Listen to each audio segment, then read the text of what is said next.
viajando por terras distantes, onde sempre encontramos algo familiar.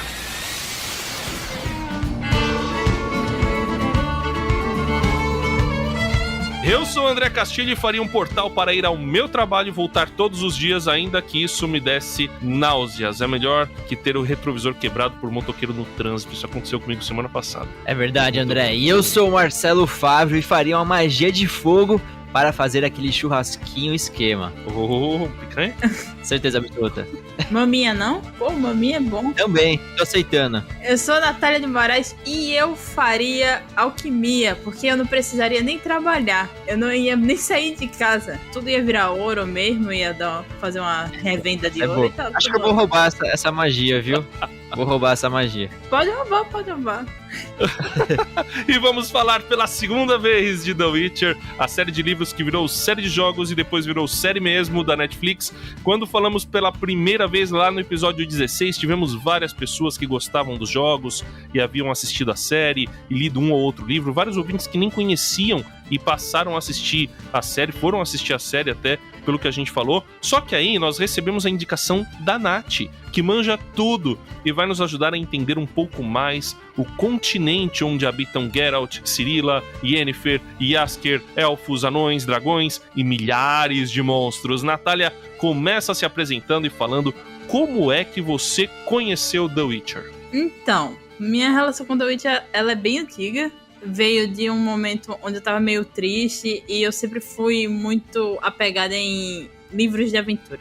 Sendo uma filha de Tolkien, que foi a minha primeira grande aventura quando eu ainda era criança, teve um momento da minha vida onde eu tava meio tristonha e eu sabia que uma saga de aventura iria me animar. Me indicaram The Witcher. Certo. Sendo que na época era meio complicado pra ler The Witcher, porque não tinham todos os livros, a editora Martins Fontes ainda tava fazendo os lançamentos, mas aí eu fui comprando um por um. E eu me apaixonei por completo. Eu li os 9 livros de uma vez só. E não me pergunte quantas vezes eu já li esses 9 livros, porque eu já perdi a minha conta de quantas vezes você já leu, Natália? Brincadeira. Por baixo, umas 4. Uau! Por 9. Os 9. Mas você, assim, você leu de uma vez e aí o que aquilo causou? Toda vez que você fica triste, você lê? É por isso que você já leu 4 vezes? Não.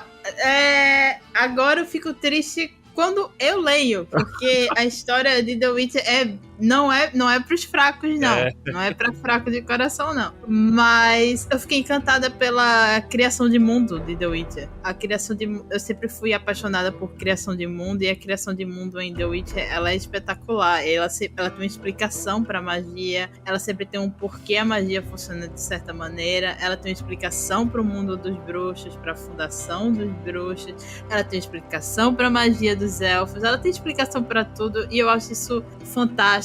E eu quero pegar a cabecinha do meu amigo Andrei, porque eu não sei pronunciar, André Cap, não sei o que lá. Tivemos a mesma dificuldade.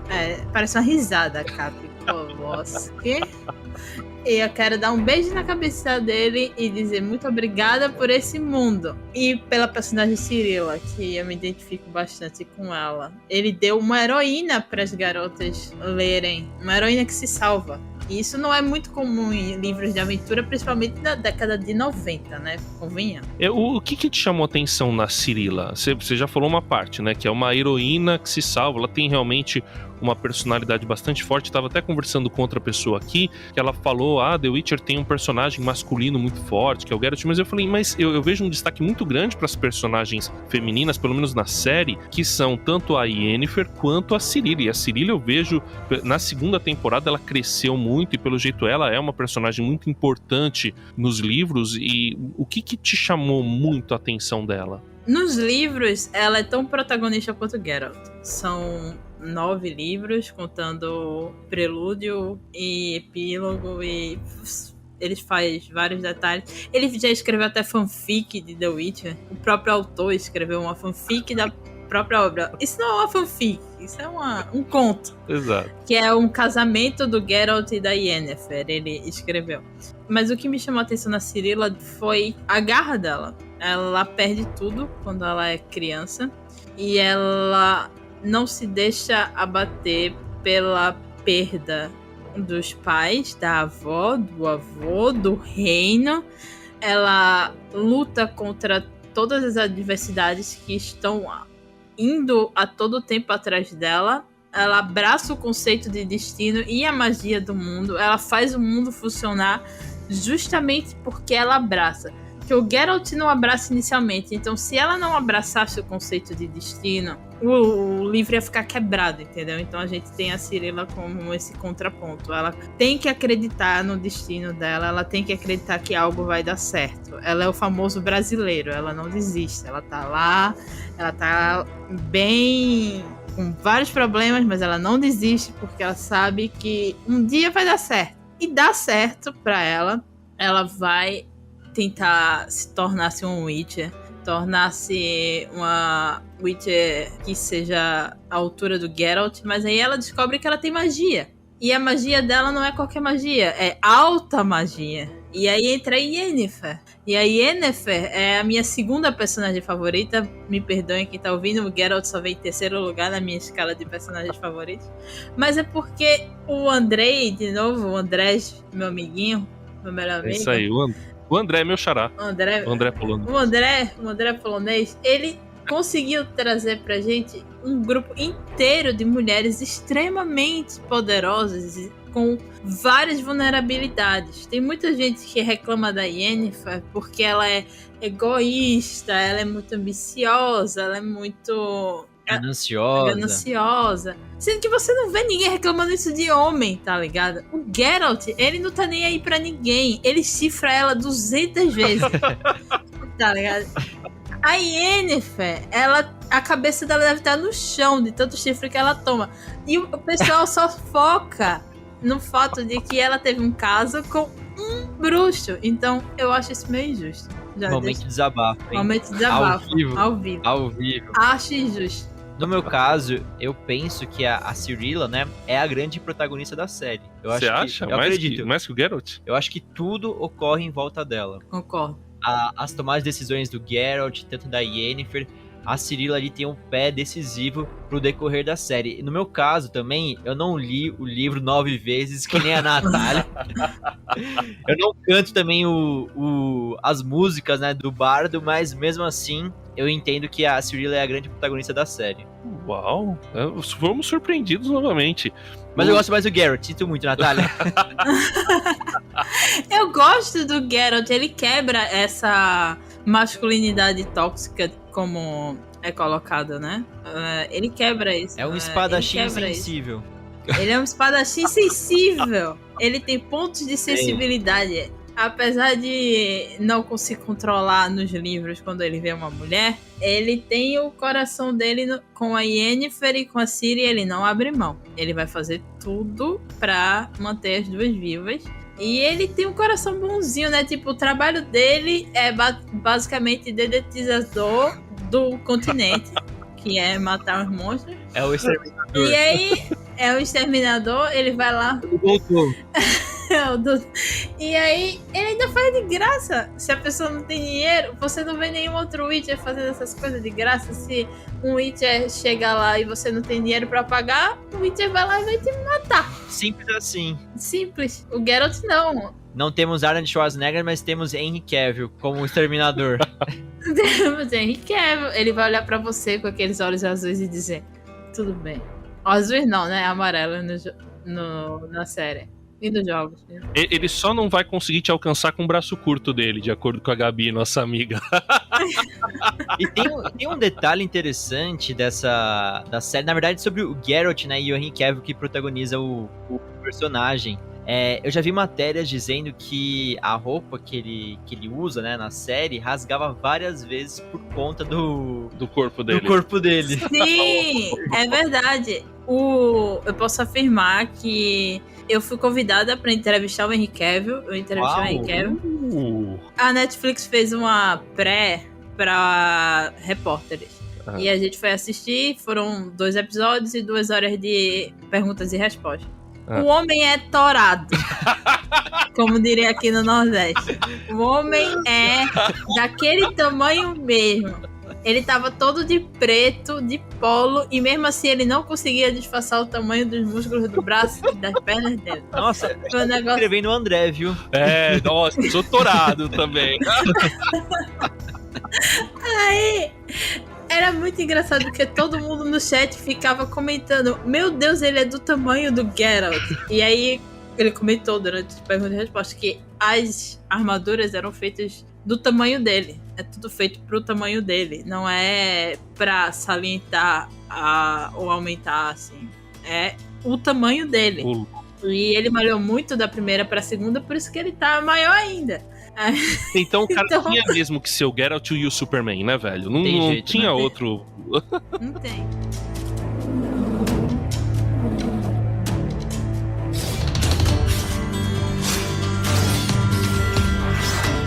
Nós vamos falar agora sobre o universo de The Witcher mais uma vez. A gente comentou lá no episódio 16. Se você quer saber como eu conheci The Witcher, mais alguns detalhes sobre o universo, vai lá no episódio 16. E esse aqui acaba sendo um excelente complemento, porque a gente tem aqui a Nath que manja mais até do que a gente. Mas a gente vai ressaltar alguns outros aspectos. Eu queria, Nath, que você ajudasse a gente um pouco aqui. A gente teve no continente, antes existiam apenas os elfos e os anões, certo? Certo. E aí veio a tal da conjunção das esferas, que é um evento que eu, pelo menos, não entendi direito. Até tentei ler enciclopédia e tal, mas parece que é um negócio que fica meio misterioso mesmo na série, né? Ninguém sabe direito o que foi exatamente a conjunção das esferas, né? Sim, a descrição é literalmente que houve um cataclisma, e desse cataclisma os multiversos se colidiram e os humanos foram jogados para o mundo dos elfos. Quando eles foram jogados para o mundo dos elfos, eles se depararam com a magia pela primeira vez e, de acordo com os elfos, os humanos sujam a magia. E por isso há um conflito muito grande entre elfos e humanos, porque os elfos são puristas, eles não querem que os humanos usem magia.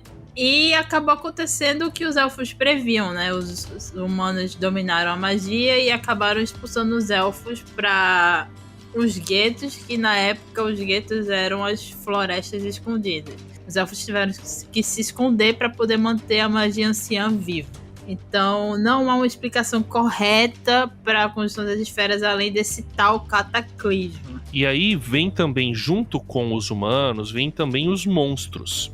E os monstros do The Witcher não é assim, porque você tem quem joga RPG, quem lê livros de fantasia, em alguns, principalmente mais recentemente, e especialmente no Dungeons and Dragons, você tem alguma humanização de monstros. Então, os orcs, os dragonites, até mesmo os dragões, eles acabaram virando raças. No The Witcher, monstro é monstro mesmo. Monstro é bicho aquela ruim. Figura feia, Exato. né? Até que, pelo menos no primeiro episódio da segunda temporada, aliás, importante, Nath, spoiler à vontade, tá bom? Spoiler tranquilo.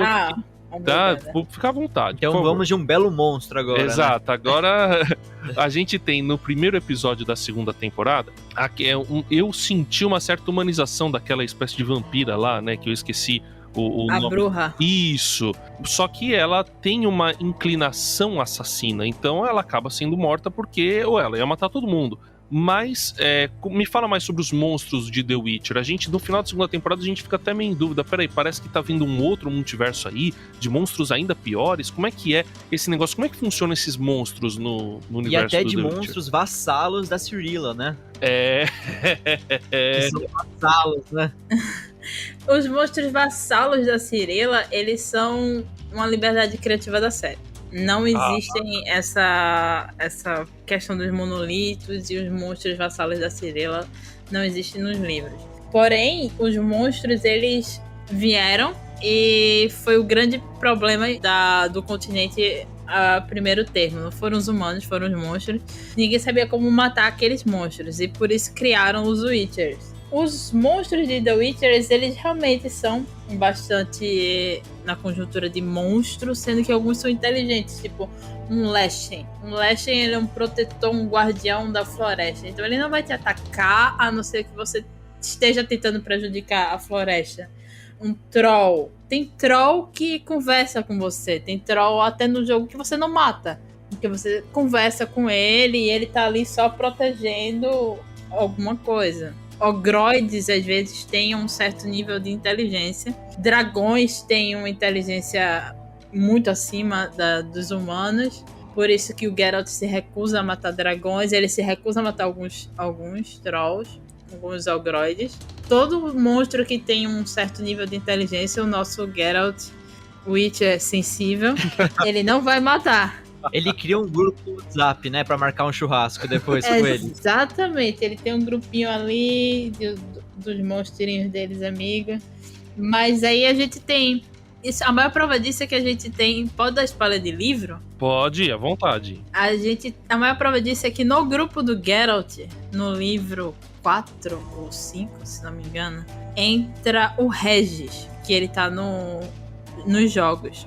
O Regis é um dos personagens principais dos jogos. Ouso dizer que ele é mais amigo do Geralt do que o Jaskier nos livros. Ele é mais próximo, porque ele entende a solidão do Geralt. Ele entende os conflitos do Geralt. Ele é um alto vampiro. E o Geralt vira passa do cara, tá ligado? Tipo, melhor amigo pra sempre. E, spoiler mais pesado ainda, o Regis morre pelo Geralt e pela Ciri, sabe? Então, os monstros, eles têm níveis de inteligência.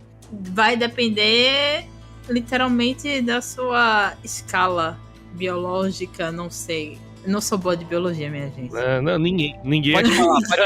Pode falar. Ninguém.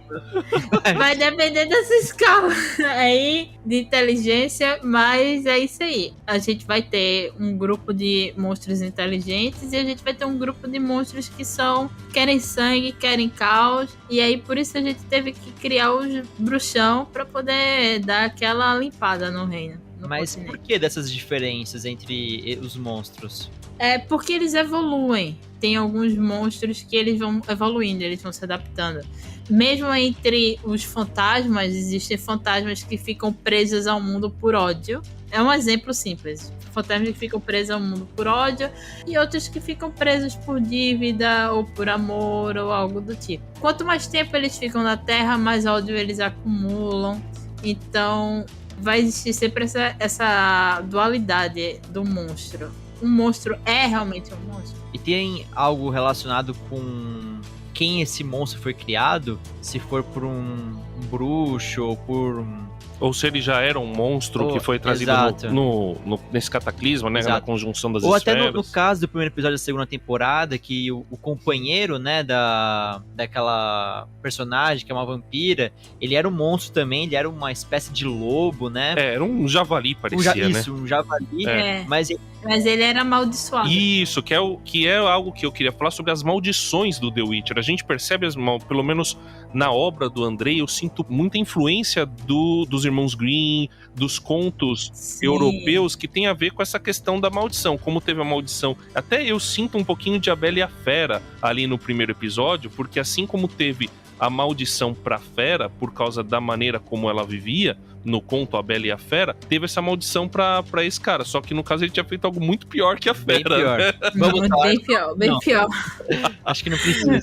Ele estuprou uma mulher, né? Então aí ele foi amaldiçoado por aquela mulher. Então acaba sendo um negócio que você fala, velho, ele devia morrer, né?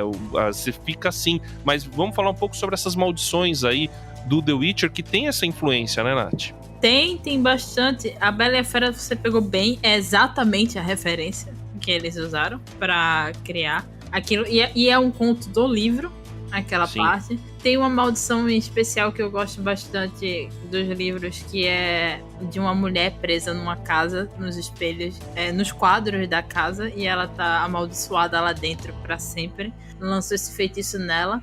As maldições em The Witcher, elas normalmente têm muito a ver com emoções. Se você sente muita raiva, mesmo que você não seja um mago, você é capaz de lançar uma maldição em alguém, entendeu? Você é capaz de mover... É porque a magia é o caos está presente em todo lugar. Se você é vítima de um estupro, por exemplo, e você tem raiva o suficiente para naquele momento soltar uma maldição na pessoa, ela vai ficar marcada. Que louco isso daí. A maldição meio que é a expressão da pessoa, né? Ela uma ação e reação, né? Isso aí. Ação e reação. Espaço certinho. Tem também na primeira temporada, não sei se vocês pegaram, que é a Chapeuzinho Vermelho.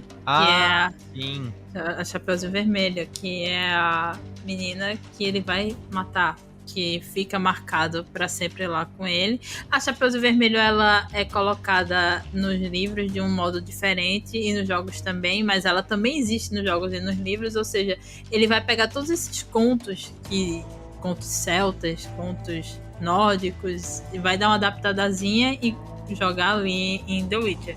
Inclusive tem uma coisa muito bacana que ele faz no final do plot da Cirilla, que eu não vou estragar para os leitores, mas é muito bom.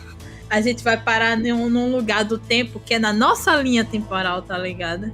E que louco. É nossa linha temporal e é muito legal, muito legal. A mulher atravessa o espaço e tempo. Quer mais o quê, tá ligado? Ela faz. É apelona demais, ela faz tudo. Ela é embaçada. Ela é embaçada. Ela faz de tudo. Ela atravessa o espaço e tempo. Ela vai se dividir do Geralt e da Yennefer. Ela vai se salvar. Todo mundo tá tentando salvar ela, mas no final quem se salva todo mundo é ela. Não, mas também, né, meu, a menina que é elfa, né, porque ela tem sangue élfico, certo? Uhum. Ela pega magia, aí ela vira The Witcher. Velho, isso daí é um crossover de Wolverine com Thanos com o Doutor Estranho. Doutor Estranho, velho. Cara, bombada. Será que ela vai estar no próximo filme Doutor Estranho? Olha, se pá, a gente vai ver ainda uma batalha entre ela, o Saitama do One Punch Man e o Goku do Dragon Ball. Eu acho que o Gandalf ia encaixar também. Se pá. Gandalf ia encaixar também, o Gandalf ia estar lá também. O caos, você mencionou o caos, que é meio que a fonte da magia. Seria uma espécie assim de força, né? Que tem a força no Star Wars, só que um troço um pouquinho mais caótico, né? Como o próprio nome diz a palavra. Exatamente, é como a força, sendo que menos elitista. Porque eu acho a força elitista, vou ser sincero. Porque a força só dá poder demais se você for um Skywalker ou um Palpatine. Isso é um absurdo. Vai pra lá, vai. Aí, o caos, ele existe, tá em todo lugar, a todo momento. Ele pode ser movido por fortes emoções e criar maldições. E ele só pode ser controlado por pessoas especiais, assim, que conseguem fazer essa canalização direta com o caos. Que são os feiticeiros e as bruxas. Eu tento deixar separado bruxas, feiticeiros e bruxas, porque um bruxo não é um feiticeiro. Um bruxo é o Geralt. O Geralt não é um mago. O Geralt tem somente um controle muito simplório da magia. E é feito na base das drogas, literalmente. É isso aí, toma o elixir lá, fica aí já era, né? Ele é torturado, toma o elixir, é torturado de novo. São dias de spa, pra não dizer o contrário, pra ele poder virar um Witcher. Aí existem as feiticeiras, que são nesse mundo, ouso dizer que são as pessoas mais poderosas do mundo de The Witcher. Depois da Cirilla. Porque a Cirilla é apelona demais. Claro. Que fique bem claro, exato. Que fique claro, porque ela vem de uma linhagem sanguínea de magos e elfos. Ela é filha dos alto-elfos que dominavam a alta magia, e o sangue dela veio sendo escondido por aí, porque o sangue dela e a magia dela pode provocar o fim do mundo. Que personagem roubado, né, velho? É apelão, né? É o trunfo, né? Super. É tipo, você vira a carta, Cirilla, acabou o jogo. É isso. Agora, por que a magia de fogo é proibida? A magia de fogo é proibida porque em The Witcher existem, não sei se vocês ouviram falar, e os ouvintes, em alguns contos, principalmente nos contos quando você vai ler contos gaélicos, contos nórdicos, contos dessa região, existem elementais que protegem cada um dos portais de acesso à água, ao ar, ao fogo e à terra. Certo. Da água são as ninfas, eu acho, se não me engano. Do ar são os silfos. Do fogo são as salamandras. Então, em The Witcher, existem esses juízes, entre aspas, de controle de magia. Para você acessar o fogo, ele é imperativamente caótico e destrutivo. Se você for usar o fogo, você tem que usar o fogo com boas intenções para você poder sair vivo dessa. Ou então você vai estar maculando a sua magia e ele vai te consumir por dentro. Porque em The Witcher, a magia, ela não só dá, ela também tira. A gente tem um exemplo do Riense na segunda temporada, que ele usa fogo, Sim. mas ele é todo lascado. Sim. E ele perde totalmente o controle mental dele. Por quê? Porque ele usa bastante a magia de fogo.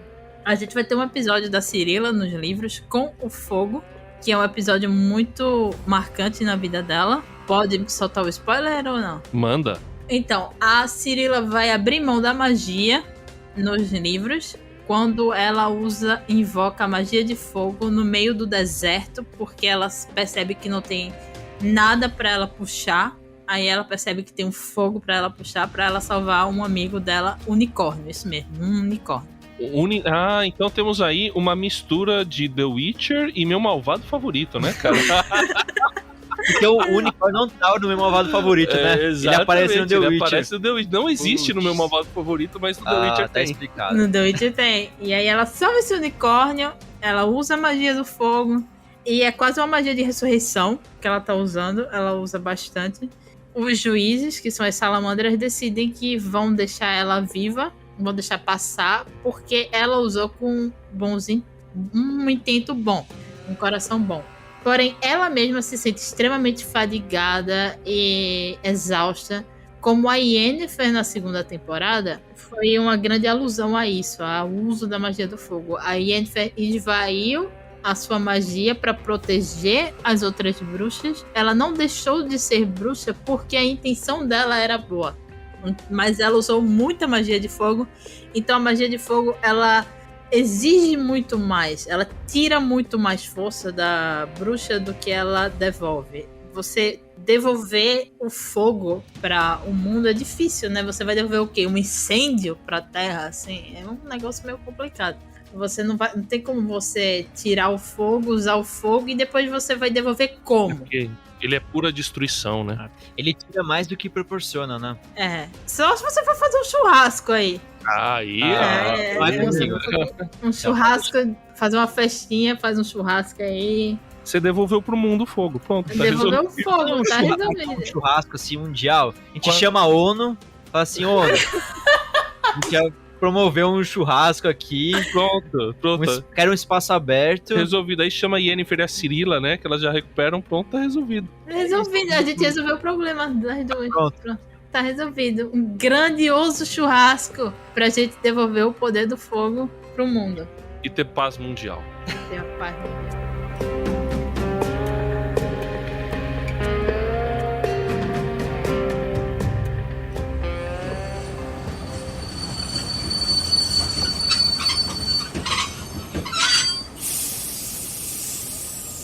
Bom, eu quero deixar aqui as nossas redes sociais para que você nos siga, para que você converse conosco. Nós estamos aqui com a Nath, eu vou pedir para que ela deixe também os contatos dela, mas antes eu quero falar que você encontra a gente no Instagram, em @viajando por terras distantes, também no Twitter, em @viajandotd. Quero mandar um grande abraço pro Sanatiel, que participou do podcast que a gente falou sobre He-Man. Ele comentou lá, satisfação poder participar.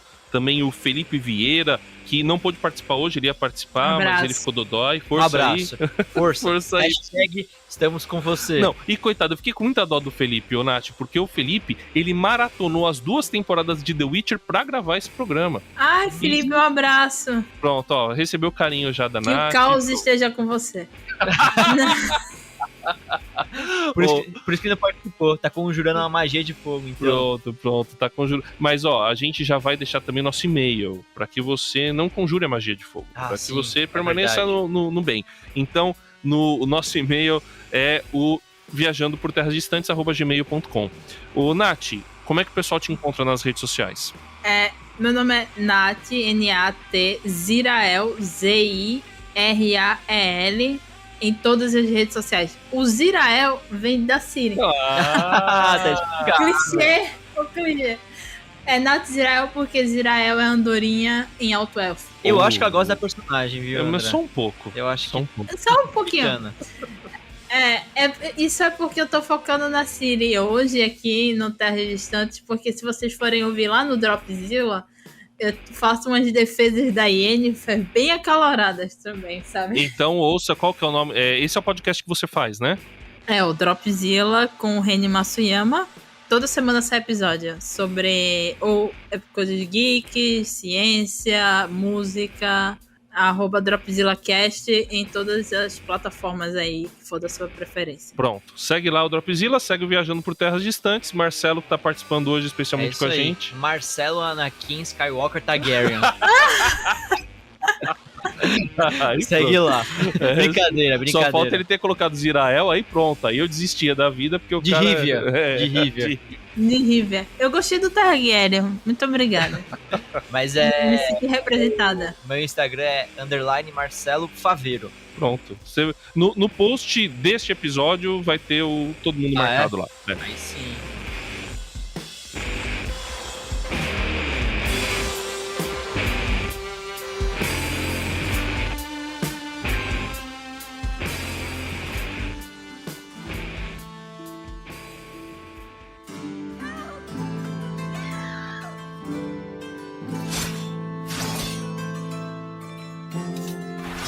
Bom, a gente ainda tem espaço aqui para falar sobre algumas coisas legais do The Witcher e que a Nath até já comentou a respeito da Yennefer. A Yennefer, ela usa a magia de fogo.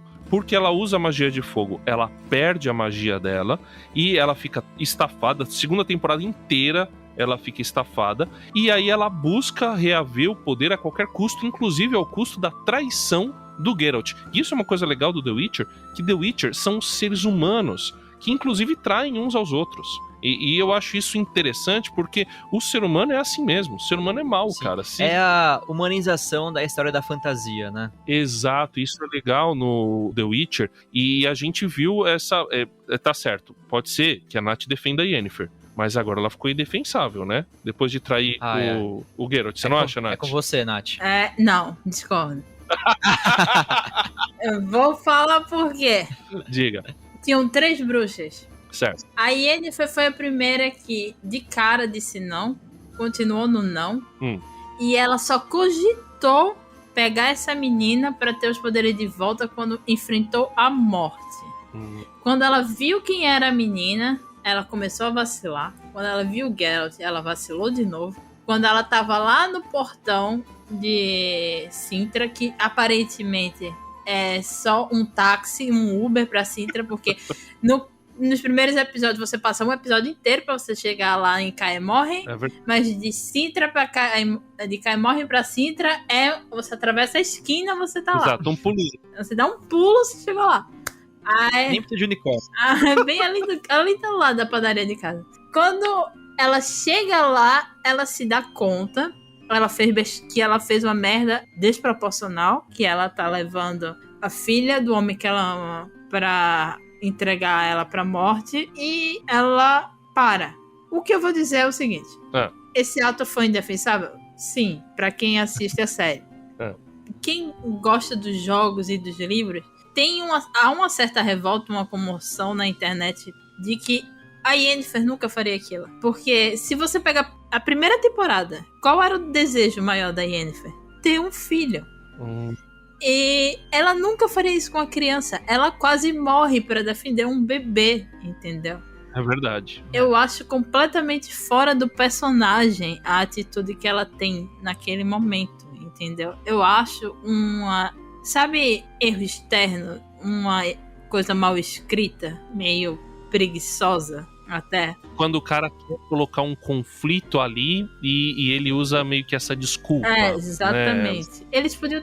Forçou o enredo. Forçou. Acho que forçaram, porque eles passam a primeira temporada inteira, ela tem um diálogo com um bebê natimorto. Que esse diálogo foi usado pra vender The Witcher por aí. E você recebia antes e você não recebia não eram nem clipes do Geralt, era aquela cena da Yennefer na praia que eles venderam pra poder ganhar alcance com as produtoras de The Witcher. E na segunda temporada ela vai lá entregar uma criança. Isso não faz o menor sentido. Mas aí não faria, não quero defender roteirista nenhum, por favor, mas não faria algum sentido no ponto de vista assim, que pra ela, ela, pelo menos no começo da segunda temporada, ela ficou muito decepcionada por ter perdido a magia. Sim. Deu a entender que assim, ter magia pra ela era algo quase tão, se tornou algo quase tão importante quanto ter um filho. Tipo assim, pra eu ter o filho, primeiro eu preciso ter a magia. Então, já que eu perdi, eu já não vou ter filho, porque não posso. Eu vou perder a magia também, aí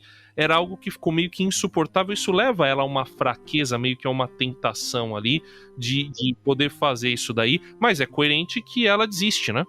Eu não posso negar que há a tentação, há a fraqueza. E em The Witcher é que nem vocês falaram antes, eu acho muito bom esse aspecto da vulnerabilidade. Todos os personagens eles são colocados em posição de vulnerabilidade em diversos momentos. Eu defendo a Yennefer porque as pessoas costumam colocar a atriz ou outras pessoas em um pedestal. Mas a atriz tá ali no final da temporada, tá plotando pra matar a Ciri. E enquanto a Yennefer já faz o caminho reverso. Ela ia fazer a besteira que ela ia fazer, reverte a decisão dela em 5 segundos, o que foi um problema, eu acho, da própria série, que ela apressou muito o final.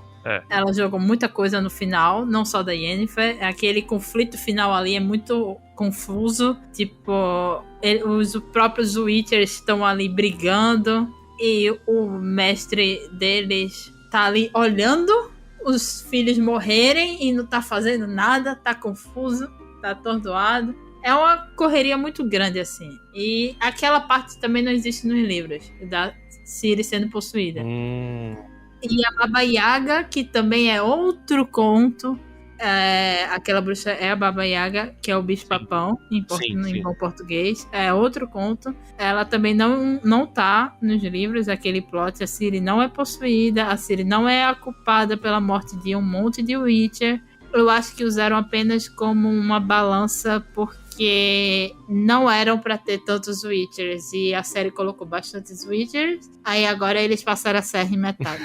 Não, e assim, isso fica confuso no último episódio, né? Porque começa a morrer Witcher, começa a morrer bruxo, começa a morrer, de repente volta um monte. Aí você fala, peraí, morreu 5, 10 ou 2? O que tá acontecendo? Né? Isso ficou confuso no último episódio. Agora, o que eu achei interessante foi o sacrifício heróico da Yennefer. Sim. Que ela, no final, ela recupera porque ela se coloca à disposição para salvar a outra, né?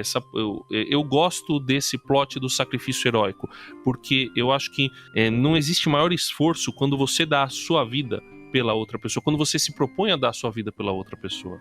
Sim, é um ato que não há egoísmo nenhum dele, é partindo dele. Ela não pensa nela naquele momento, ela simplesmente pensa que errei, fiz algo terrível, vou morrer por essa menina que pode salvar o mundo e vou deixar ela nas mãos do Geralt, o Geralt vai cuidar dela. E em seu sacrifício heróico, ela consegue a vida e os poderes de volta. Eu achei uma parte bonita da série, que também não tem nos livros, mas eu achei bonito porque representa um lado bastante humano dela, que era que muita gente precisava ver, entendeu? Muita gente reclamava de que ela era apenas egoísta, apenas ambiciosa, mas naquele ato, naquele momento, há uma transformação de comportamento dela. Ela, mesmo que tenha sido muito rápido, porque o episódio é muito corrido, mas você entende que eles são família ali, tá ligado? Desde o começo você entende que eles estão destinados. Eles são os pilares. A própria produtora executiva, a Lauren Hiss, acabou. Minha amiga Lauren, ela diz que se você tem a Yennefer, o Geralt e a Ciri na série, você não precisa de mais ninguém, porque os três vão conduzir a história de modo excepcional. E ela elogia bastante os 3 atores. A atriz da Ciri não ia ser a Ciri, inclusive. Interessante. Ela ia ser uma personagem de fundo, mas ela tinha uma química muito grande com a atriz da Yennefer, então decidiram fazer uns testes. E aí ela ganhou o papel da Cirilla. E tá indo muito bem no papel da Cirilla. Nossa, de atriz pra, assim, de fundo, ela ia ser figurante. Uma figurante, de fato, pra principal. Muito bom, muito bom. A Cirilla também é uma personagem que eu achei que também deram uma dualidade pra ela, quando no final ela tem um conflito buscando os pais. Porque a Baba Yaga está tentando enganá-la, colocando os pais como a grande tentação pra ela ficar naquele mundo presa e deixar a Baba Yaga controlar tudo. E eu achei isso interessante, que ela no final ela tem que escolher. E ela escolhe sair da ilusão. Ela entende que aquilo é uma ilusão. Então achei, e é uma busca de identidade muito grande, que eu entendo que é um problema do nosso tempo. A gente busca por identidade, tendo hoje uma situação assim, às vezes meio confusa, meio caótica na nossa sociedade. Muitas pessoas buscam por identidade, e eu vejo isso refletido na Ciri. Eu não sei se vocês também conseguiram enxergar isso daí. Com toda certeza. Sim, Com toda a certeza. Cirilla, ela é uma personagem que eu gosto tanto justamente por isso. Ela tá em formação. Ver personagens em formação é sempre interessante. E ver uma personagem em formação que tem tanto a aprender ainda, tantos defeitos, e você acompanhar esse aprendizado dela e acompanhar ela entendendo que não necessariamente o vínculo sanguíneo era o que iria fazer a vida dela continuar seguindo em frente, e que ela tinha o Geralt, e que ela tinha possivelmente a Yennefer, e que ela tinha uma rede de suporte, e ela voltando para o mundo real, porque ela percebe que há uma rede de suporte esperando por ela. Eu acho fantástico. Eu achei muito bonito ela saindo da ilusão e decidindo ficar na vida real, porque a vida real é difícil, a vida real é horrível para ela, é horrível para muita gente, mas ela tinha a rede de suporte dela ali esperando por ela. E ela volta. Ela volta e ela vai ser o pilar agora. Ela finalmente encontrou a caçada selvagem depois que ela volta. E o frame da Ciri com a Yennefer e o Geralt, ele simplifica tudo. Que a história é dos três. Mesmo que vá haver alguma confusão entre os três, eles são família. E o modo que o meu amigo Andrezinho, ele mostra a família, eu acho muito interessante, porque nenhuma família é perfeita. E ele faz isso. Ele coloca defeitos na família, ele coloca problemas naquela família, ele coloca idas e vindas, vai colocar um monte de obstáculo até no final. Se prepara aí o coração. Witcher não é pros fracos. A ladeira não começou nem a cair ainda. Meu Deus. Vai ser ladeira abaixo. Vai ser ladeira abaixo. Mas, porém, é isso que me faz amar tanto The Witcher. Porque os personagens, não importa do reino, não importa se seja do norte, do sul, os próprios monstros, é tudo movido à emoção, vulnerabilidade e construção de personagem. É tudo focado na construção do personagem. E eu sou apaixonada por construção de personagens, por conexões. O Witcher, ele te dá conexões com várias personalidades diferentes. Pra quem não se identifica com nenhum dos três principais, você pode se identificar com Jaskier, que é um cara bacana. Um roqueiro medieval. É um roqueiro medieval, um cara que tá ali cantando, quer ser feliz, toma um monte de fora do Geralt, fica triste, supera tomando uma, aí vai lá, vira amigo da Yennefer, dá uns abraços nela, salva ela, aí depois se lasca, vai pra cadeia. O Jaskier também é brasileiro, eu acho. O Jaskier da série também é outro brasileiro. Ele é um malandro. Ele é. É um malandro. Ele é Caissara, ele é um Caissara. Caissara, boa. Caissara. Mas, ó, a gente falamos da Cirilla e essa questão da identificação. A Cirilla se identifica com os monstros, a gente percebe. E uma das cenas que acabou me marcando, que tá no primeiro episódio, que a gente acabou comentando bastante, é a frase que me marcou nessa segunda temporada, que foi que essa frase também tá no livro, que é a frase falada por aquele javalizão lá, que eu esqueci o nome, e a frase é: monstros não são feitos apenas de aparências horrendas, garras e dentes. Monstros nascem de atitudes imperdoáveis. E de certa forma ele tá falando dele, né? Ele tá falando dele mesmo, que teve uma atitude imperdoável, que foi um estupro, e tá pagando o preço daquilo. Ele reconhece isso quando conversa com a Cirilla. E a gente percebe que a vida é assim. O monstro, ele não começa pela aparência. Existem pessoas que têm uma aparência que você pode dizer, puxa, fulano é tal estereótipo, é tal coisa. A gente estereotipa muito as pessoas a partir da aparência, mas quando você vai conhecer a pessoa no detalhe, conhecer a pessoa e entender quem ela é, você descobre, assim, anjos, você descobre pessoas sensacionais. E eu vejo isso numa frase muito legal, que diz o seguinte: não considere sua aparência nem a sua altura, pois eu o rejeitei. O Senhor não vê como o homem vê a aparência, mas o Senhor vê o coração. Isso está no livro bíblico de 1 Samuel, primeiro livro de Samuel, capítulo 16, versículo 7. E esse é algo que Deus está falando para o profeta Samuel, que está buscando alguém para ungir. A primeira pessoa que ele vê para ungir como rei é um cara bonito, forte, elegante, o primogênito, mas aí Deus fala, não é esse. Não considera a aparência, eu rejeitei esse cara. Eu vejo o coração. E tem outro cara, que é o cara lá que tá cuidando das ovelhas. É aquele cara que eu quero. Mirrado, exatamente, pequeno. Mirradinho, mas que é um grande guerreiro, cheio de dualidades, cheio de problemas que a gente vai ver depois na história bíblica, parecido com os personagens que a gente tá falando aqui. É um personagem complexo da Bíblia, mas que acaba sendo, de acordo com a própria Bíblia, aquele que andava segundo o coração de Deus. Então, andar segundo o coração de Deus é uma atitude que vem de dentro, e é isso que transforma você ou num demônio ou num anjo. Você vê isso na série e nos livros também, Nath? Vejo bastante. Principalmente na questão...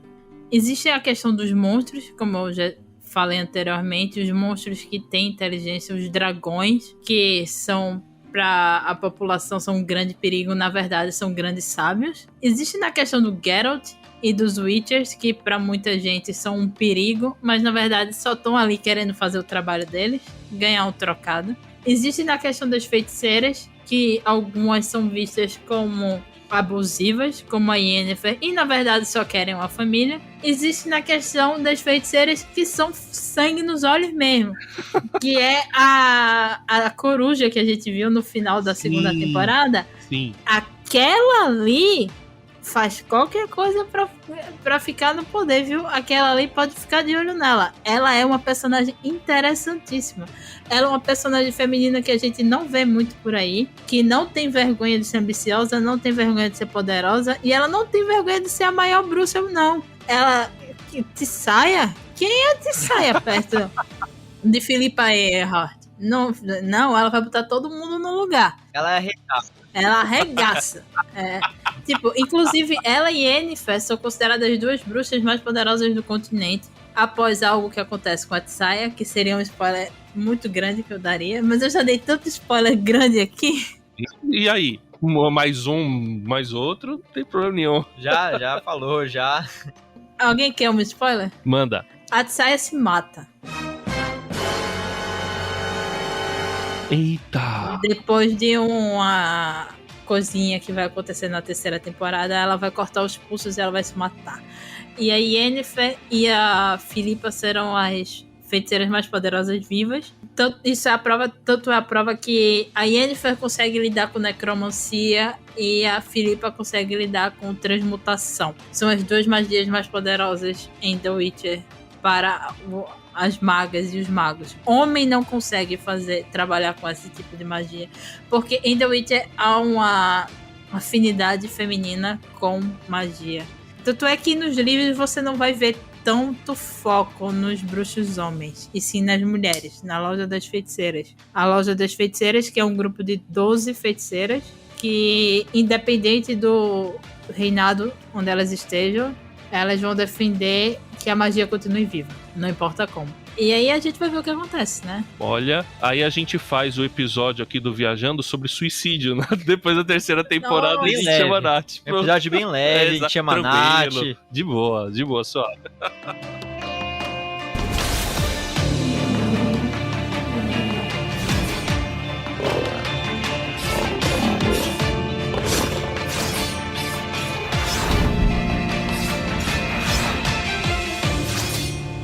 Falando sobre a série pra gente encerrar aqui, Nath, como fã, daqui a pouco o Marcelo dá a opinião dele, mas como fã dos livros, dos jogos, antes da série, o que você achou da segunda temporada? Começou bem e terminou mal. Eita, olha isso. Eu vou ser sincera, era promissor o plot da Yennefer perdendo os poderes, mas no final me decepcionei com o Vesemir, que é o mestre do Geralt.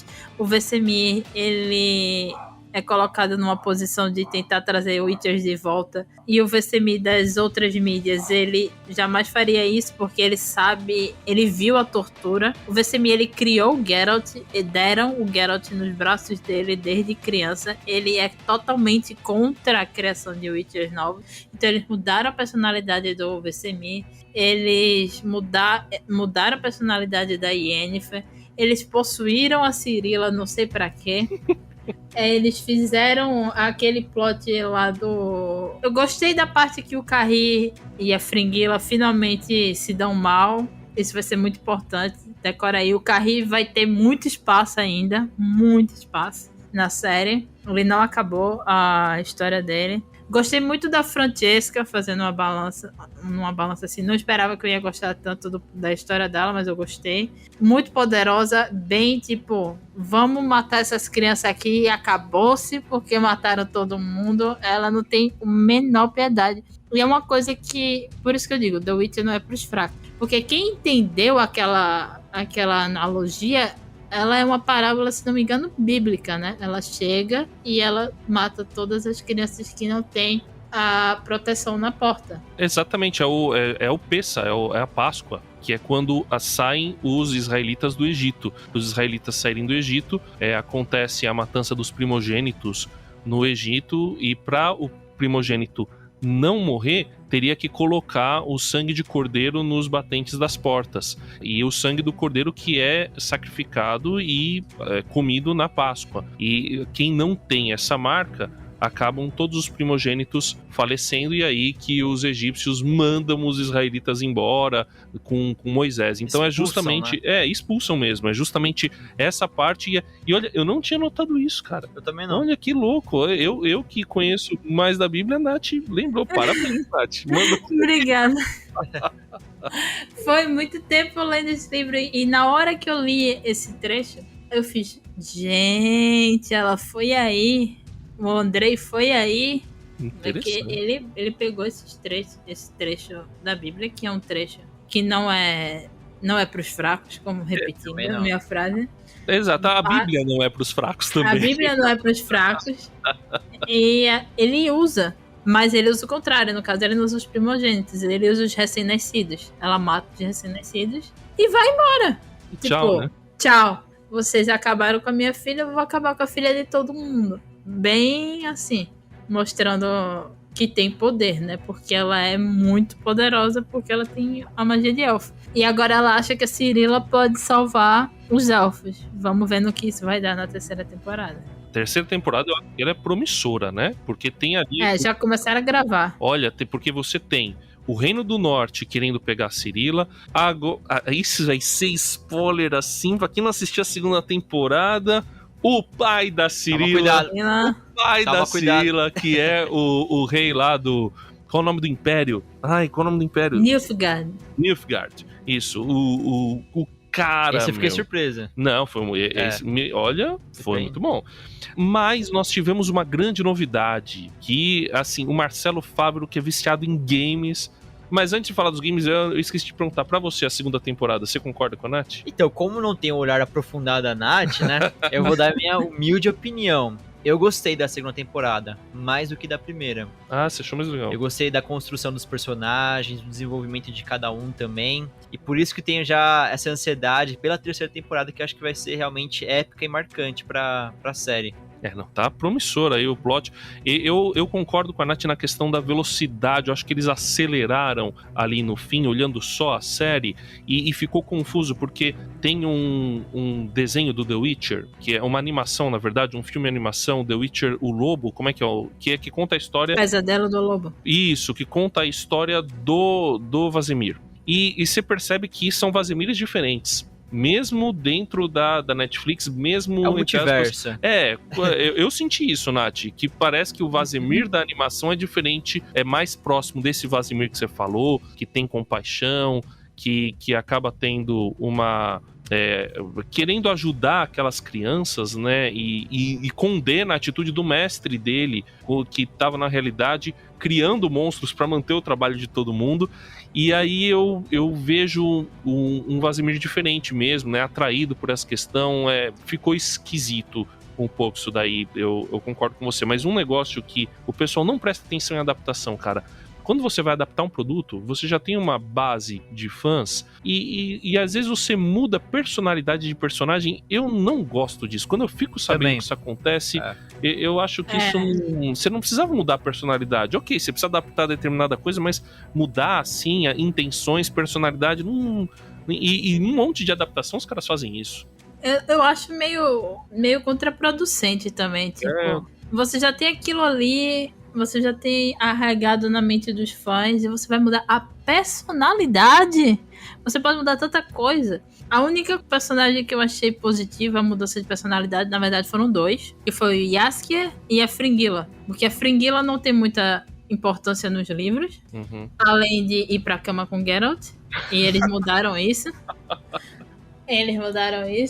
E o Jaskier, nos livros, ele... por ser dos anos 90, ele fala, não dando desculpa de época, mas retroativamente falando, ele é muito grotesco com as mulheres. Ele fala coisas horríveis sobre a Yennefer, horríveis mesmo, assim, de baixo escalão. Quando você pega o Jaskier da série, ele é uma pessoa que você quer ter como amigo. Você quer ter como brother, tá ligado? Eu quero ser brother desse cara, eu quero ser amiga desse cara, sabe? Eu quero ele no meu churrasco, cantando. Depois da magia de fogo do Marcelo, com o churrasco, traz o Jaskier pra cantar uma canção. Eu tô alinhando isso com a ONU já.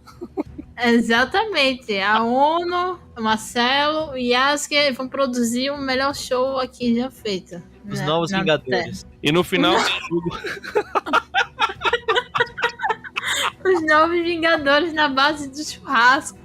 E no final todo mundo julgando The Witcher 4. O que você acha? Excelente. Aí, tá marcado. Pronto, resolvido. Exatamente. Nem fala de The Witcher 4. Meu Deus, eu tô revirado em teorias. Quero só ver. Vai. O novo jogo da CD Projekt Red. Mano, se os caras já deixaram o mundo aberto, o que eles vão fazer? Vão deixar o multiverso e o universo aberto pra você poder jogar? Acho que eles vão aparecer na Bíblia, viu? Então, tem algumas teorias. Vocês querem ver algumas teorias? Conta uma. Pronto. Na imagem, eles soltaram uma imagem. Na imagem, você pode ver a neve e você pode ver um medalhão. O medalhão, tem gente que não se decidiu ainda se é uma reformulação do medalhão do gato ou do Lynx. Se for do Lynx ou do gato, o jogo provavelmente será da Cirilla. Por quê? Neve vem da caçada selvagem. A caçada selvagem não tá afim de ninguém que não seja Cirilla. E o gato, ele é o símbolo da Cirilla quando ela se torna um Witcher em The Witcher 3. Spoiler. Spoiler. O gato tá na história da Cirilla durante todo o jogo 3. Então, tem essa teoria de que vai ser o jogo da Cirilla. E tem uma teoria de que vai ser um jogo sobre novas escolas e você vai poder customizar o seu próprio Witcher. E vai ter participação da Cirilla. Tem essas teorias que são as duas mais fortes. Interessante. E essa pra mim é que faz mais sentido, porque aí já transforma em MMORPG e pronto. Aí você vai poder fazer a magia de fogo, um churrasco dentro do jogo e chamar a ONU. O caminho tá aberto, coisa linda. Mundo aberto, lindíssimo. Mas aí eles vão mudar a engenharia com qual eles vão fazer os jogos. Eles vão abandonar a engenharia da CDPR por causa do que aconteceu com o Cyberpunk. Eles vão para Unreal 5. Então vai demorar um pouquinho só um pouquinho, para dizer o contrário, para sair The Witcher 4. Porque até agora a Unreal 5 ela faz só deserto. Então, a não ser que a gente queira fazer um jogo inteiro só no deserto, a gente vai esperar. Mas isso vai ajudar porque, sei lá, vai que a CDPR vai dar aquele boostzinho e vai ajudar a que a engenharia Unreal 5 Engine, ela melhore, né? Ela saia mais rápido. Talvez saia mais rápido por causa dessa parceria aí. Eu só espero que a gente não veja só deserto por aí. Eu espero que essa aceleração não transforme o The Witcher 4 num novo Cyberpunk 2077. Não, nem me fala de Cyberpunk 2077. Eu pedi o reembolso. Eu pedi reembolso daquele jogo porque eu comprei na pré-animada Keanu Reeves. Talvez a Cirila aparecesse e fizeram um hype bem grande. Eu comprei na pré. Quando eu comprei o jogo, só crashou. Aí a gente zerou em menos de 72 horas, crashando pra poder ter o dinheiro de volta. E é assim que se faz. E você queria que o Reeves encontrou o Ozob dentro do jogo, foi isso? Exatamente.